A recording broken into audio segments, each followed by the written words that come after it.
about advice for some folks.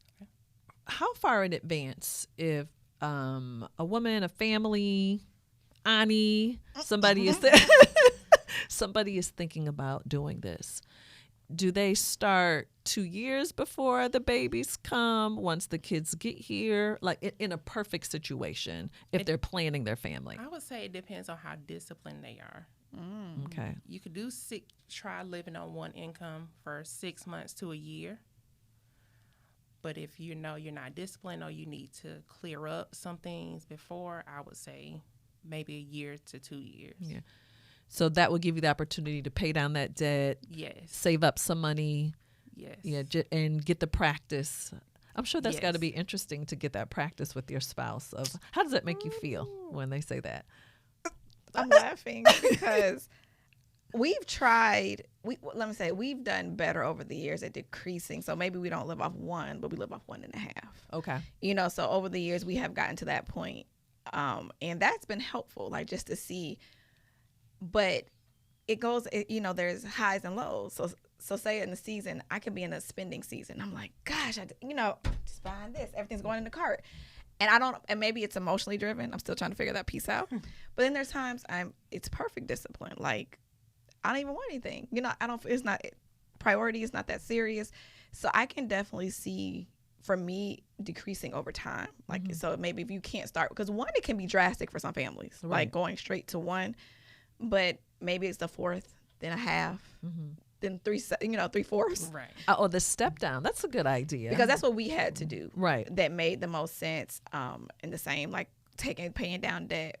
But what I hear you all saying, though, just in that concept of practicing with your spouse, stepping down instead of just going to one income, 1.5 of the other income or a quarter of the income. I just started thinking about how good that would be, even if you don't want to have this goal of working from home. But if any craziness happened, like you all already know that you could manage. That's very true. So just having that practice sounds like that would be super helpful. That sounds. So what do y'all do about cars? So do you and your husband try not to have a car note at the same time, or is that a factor now that you're living on one income? How do you guys? So 6 months after I paid off my car early and stopped working, I was hit and my car got totaled. But I did not buy another car. I have only purchased one car in my life, and that was the one that was totaled. So we had a truck, and he had an extra car. So we had 3 cars. That was when the Leaf craze came out, electric vehicles. Right. So I took the money I had from the car and the settlement, and I invested it. And then I also got a Leaf. And that's when I knew from that point going forward, which was having a truck that drives premium.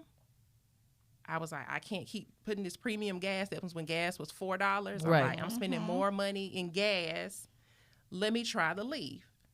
So tell me what the Leaf is. It's an electric vehicle. But you purchased it, you leased it? I leased it. Okay. Because at the time, they were giving tax incentives for federal and state. So you had a strategy. I had a strategy. Interesting. And that was $15,000 a year. And the payment was less than what I was spending in gas in the truck because the gas drives premium. So do you lease now? No, that was 3 years ago. No, 4 years ago. So this was right after I stopped working because I paid the car off before I started working. Before I stopped working. With the intent that you would drive until the wheels fell off. Again, yes. But I still had my green car. Okay. That's my green monster is what we called it. So I could always get that repaired and drive that as well. It was just sitting in the garage. I didn't get rid of it. I just parked it in the garage. So, ladies, that sounds like another strategy. So, if you got another car or a car that's paid off, you're keeping that car for, just in case something happens. Absolutely. Because things do happen. And so my car was paid off, but the truck was maybe a year from being paid off, and then we would have had completely paid off cars. But when they totaled my car, I leased the electric vehicle, and that was around the time I met you. I had the Leaf. So we started driving the electric vehicle, put the truck down, and that was less than gas. You had a whole strategy. I'm Another like, strategy. I'm yeah. like leasing, tax, Right. incentives. I'm like, this is a whole thing. Right, I right. should have been talking to you about this. But it shows really the intention and the level of planning that has to happen to make this work. It's not just like one decision. Oh, we're going to do this. We're going to go to one income. Like we have to look at everything that we're doing, because you think Shan'Tell's talked about couponing. She's talked about leasing versus buying, like all of these different changes. And the other thing I hear Shan'Tell Second really talking about is when it's time to reassess. So everybody thinks you could put this one plan and I have the plan. Right. It's time to execute and this is the plan forever. But that's not really the reality. You have to know when it's time to, all right, this not working anymore. There's something has changed. Right. And now I have to reassess. And it may not be the obvious answer, because I wouldn't have thought leasing was a better idea. But when you said tax, like you had the gas incentives, the Right. tax, you had already fully vetted out What the options the were. options are and why this was a better route. Right. So being open Right. to different options. For sure. Yes. And like you said, constantly reevaluating the plan.